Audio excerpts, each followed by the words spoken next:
Francisco Franco nació el 4 de diciembre de 1892 en Ferrol, España. Junto a su hermana Pilar y sus dos hermanos, Nicolás y Ramón, creció en el seno de una familia que, por generaciones, había servido en la temible Armada Española. Desde muy pequeño, Franco mostró gran interés por sus estudios, siendo un joven bastante disciplinado y sereno, aunque de contextura muy delgada, como lo describió alguna vez su hermana Pilar.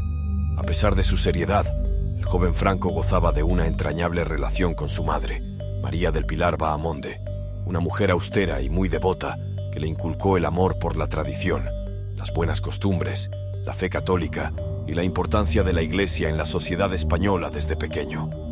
En contraste con su madre, su progenitor, Nicolás Franco y Salgado Araujo, no era ni austero ni devoto, sino que, por el contrario, era disoluto y bastante promiscuo.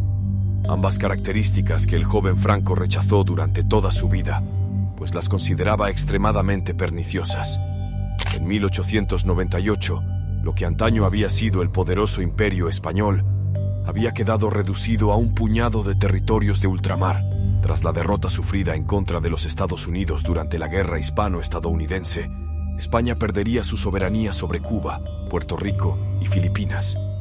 Cuando la flota sobreviviente de la guerra regresó a los puertos de España, su población quedó sumida en un periodo de duelo nacional. Franco, siendo un niño de apenas 6 años, contempló con tristeza cómo la armada, a la que deseaba pertenecer, reducía drásticamente el número de puestos disponibles para servir en sus filas.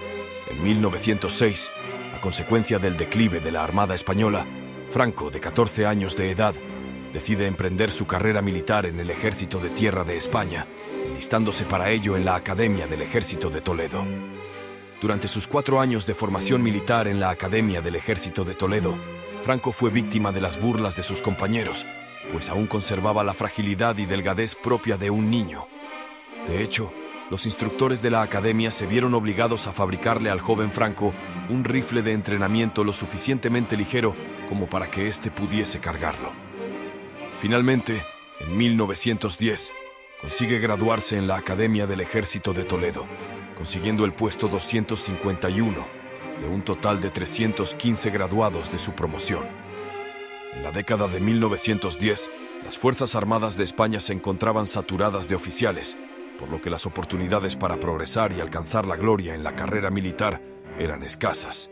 Consciente de ello, Franco se ofrece voluntariamente a un puesto en el Marruecos español, la última provincia de ultramar de la corona española para entonces. Como si de una profecía se tratase, Franco comenzaría a desarrollar su carrera militar en el norte de África, lugar que le convertiría, años más tarde, en uno de los más temibles generales de España. Apenas llegó al protectorado español de Marruecos, se vio obligado a participar en una de las guerras más cruentas de España a inicios del siglo XX, la Guerra del Rif.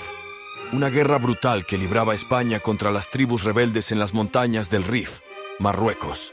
Durante la guerra, el joven teniente Franco demostró habilidades que, hasta entonces, no había tenido oportunidad de manifestar, siendo ante todo un teniente tenaz y osado. Tal era el coraje de Franco que las tropas bajo su mando, e incluso sus enemigos, llegaron a creer que éste no temía a la muerte, ya que frecuentemente lideraba desde el frente ataques extremadamente peligrosos contra rebeldes atrincherados.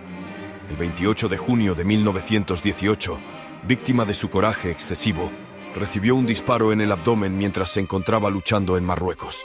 Tras aquel trágico suceso, fue llevado a un médico del lugar para que le atendiese. Sin embargo, este se negó a sanar sus heridas al considerarlas mortales. Ante la negativa del doctor, Franco optó por amenazarlo de muerte con su rifle para que le atendiese.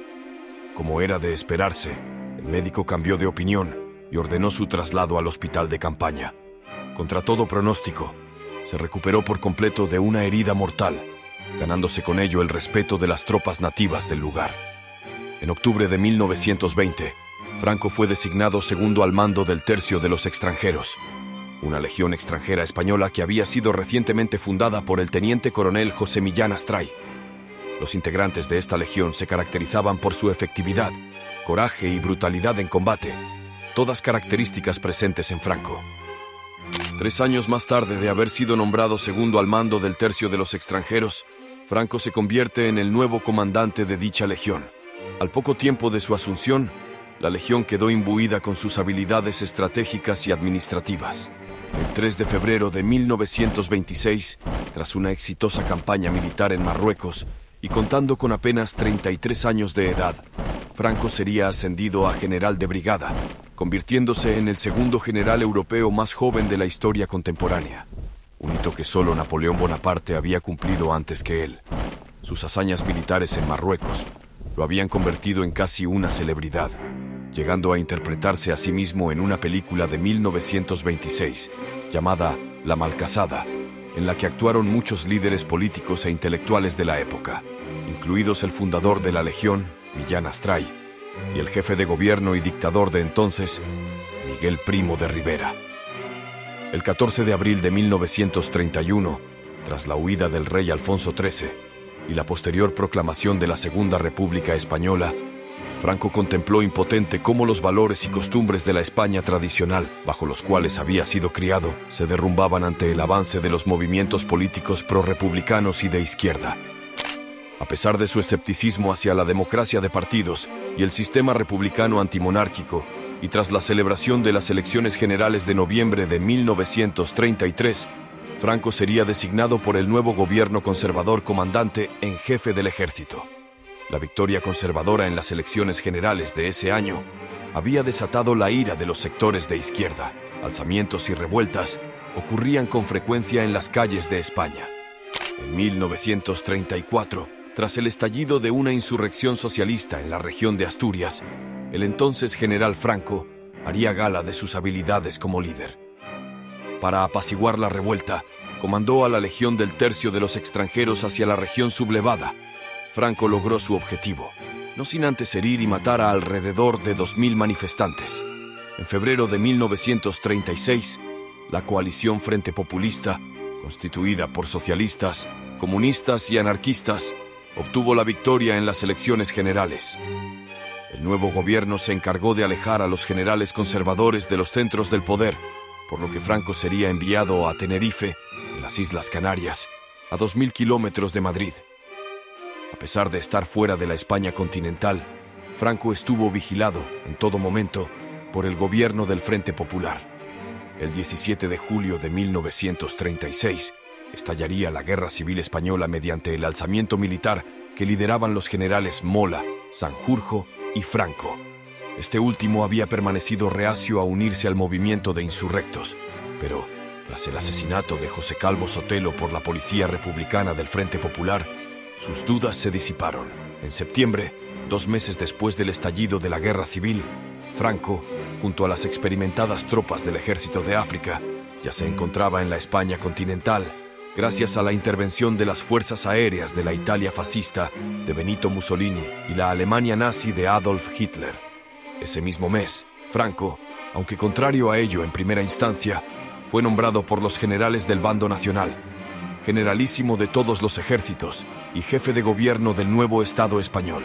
Durante 2 años, 8 meses y 15 días, las fuerzas del bando nacional, el sublevado, lideradas por el generalísimo Francisco Franco, se enfrentaron a las fuerzas del gobierno republicano en la más cruenta y devastadora de las guerras de la España del siglo XX.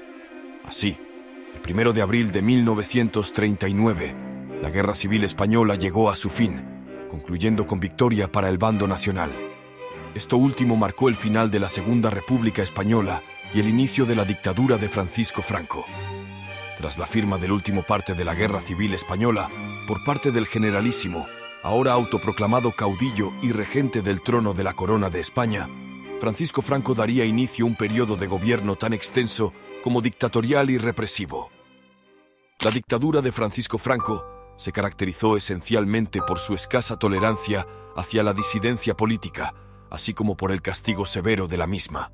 Los sectores de izquierda, que antaño habían hecho mella en el tradicionalismo y el clericalismo de la España monárquica, verían en Franco su juez y verdugo, por lo que, poco a poco, irían perdiendo el poder que habían ostentado durante los tiempos de la Segunda República Española. En cuanto a la política externa de su gobierno, Franco supo manejarse muy bien entre la convulsionada España del siglo XX. Tal era su diplomacia y argucia que, incluso, llegó a reunirse con varios oficiales del alto mando del Führer, así como con el mismísimo Hitler en persona, por lo que coqueteó con la idea de unirse a las potencias del Eje en la Segunda Guerra Mundial. Tiempo después, recibió una invitación del presidente estadounidense Lyndon B. Johnson para luchar en la Guerra de Vietnam, pero la rechazó. En julio de 1969, Franco anuncia que el nuevo rey será Juan Carlos de Borbón. El camino de vuelta hacia la monarquía había comenzado. Faltando 14 días para su cumpleaños número 83, el 20 de noviembre de 1975, el generalísimo, el caudillo Francisco Franco, fallecería por causas naturales. Antes de morir dijo las siguientes palabras: «Pido perdón ante todos mis enemigos, como yo perdono con todo mi corazón a todos aquellos que se declararon como mis enemigos, aunque yo no los consideré como tales. Gracias por acompañarnos hasta el final. Comenta si conocías la historia de Francisco Franco, una figura política que marcó toda una época en España. Recuerda suscribirte al canal y activa la campanita de las notificaciones. Deja un me gusta y nos encontramos en el próximo video. Hasta pronto.